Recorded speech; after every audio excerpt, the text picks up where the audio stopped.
Welcome back to the 100 Horror Films in 31 Days. This is day 11, and I'm celebrating a huge victory last night. The Astros put it on Boston Red Sox. Let's try to make it 2-0 on Sunday. Got in 4 films today. First up, I watched on YouTube a lesser-known horror film from 1981, and that's Allison's Birthday. This is an Australian film directed by Ian Coughlan. Don't know much about him, but it's kind of a Rosemary's Baby. It's a homage to Rosemary's Baby. I wouldn't call it a ripoff. Essentially, the story is this young adult is being asked to join her grandparents for a birthday celebration. It turns out these grandparents are into the Satan worship, and they've got some very special plans for Allison. The film's a little slow, but it was I thought it was an interesting film, and I thought there was a decent payoff at the end. I give it a 6 out of 10. Next up, a film I haven't seen in 30 years, and that's Cujo. 1983. Of course, this is based on the Stephen King book. Cujo was kind of a box office I remember when it came out in the early 80s. It was a box office failure. In fact, Roger Ebert said it was dreadful. There was a lot of negative reviews about the film. Watching it today, having not seen it in over 30 some years, it's not a bad film. I agree it's kind of lightweight. It's a lightweight horror film. It's a simple story.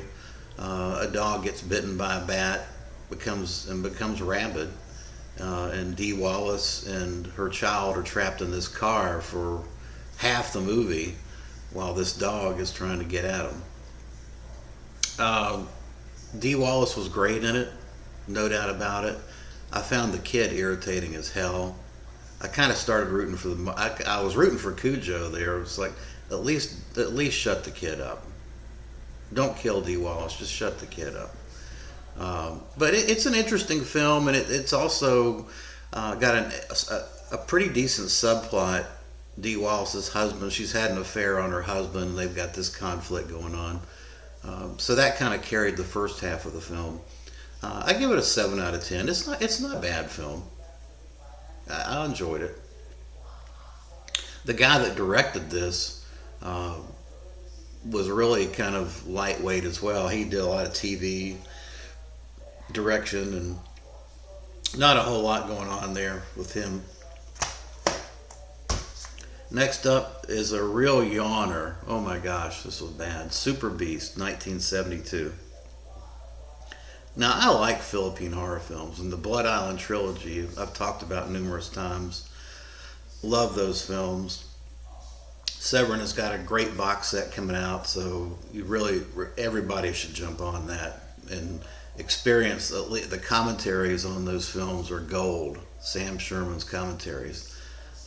But this film is a very pale imitation of those films. Basically, this is a poor man's Island of Dr. Moreau. And it's really, really a yawner. It is so tepid. Nothing happens. 55 minutes in, there's just nothing happened. There's just a lot of footage of unrelated scenes that end up just being, I guess, a way to stretch the storyline. But really, it takes them so long, the key protagonist, it takes them so long to get to the island, meet the doctor who's doing experiments on prisoners, that by the time the thing wraps up, it's just not very interesting at all. Bad movie. 4 out of 10. The release is not great either, honestly. It's a Scream Factory release, but there's nothing. There's really nothing to recommend this release. It's no special features, so pretty much a shitty release, shitty film all the way around.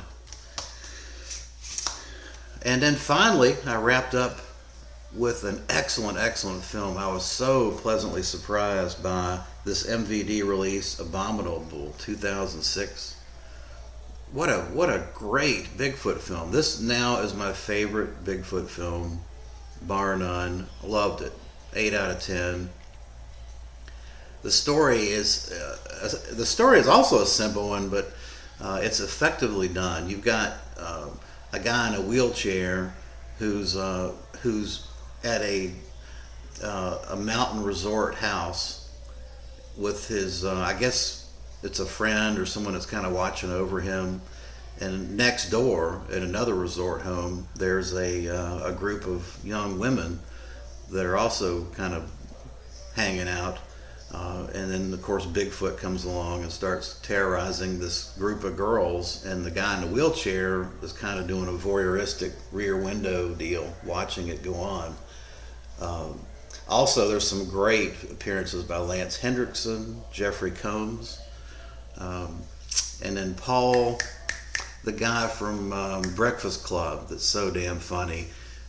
I think it's Paul Gleason, the teacher from Breakfast Club. Basically, he reprises the same kind of shitty asshole attitude. He's a cop in this, and he actually has some of the same lines that he used in Breakfast Club. That was a great kind of comic relief. It worked great. The Bigfoot, the thing about this film, and the thing about a lot of Bigfoot films is you kind of get this lurking around and point of view camera shots, and then really no payoff, no Bigfoot, or a shitty payoff with a shitty looking Bigfoot. This Bigfoot works. I thought the Bigfoot looked great, and this Bigfoot does not fuck around. When he tears into you, he means business. There's some great gore effects. I just love this film. 8 out of 10. It's a great release. Great picture quality. There's like a little insert here that goes with it. Now the cover arts, that's pretty minimalistic, to be nice.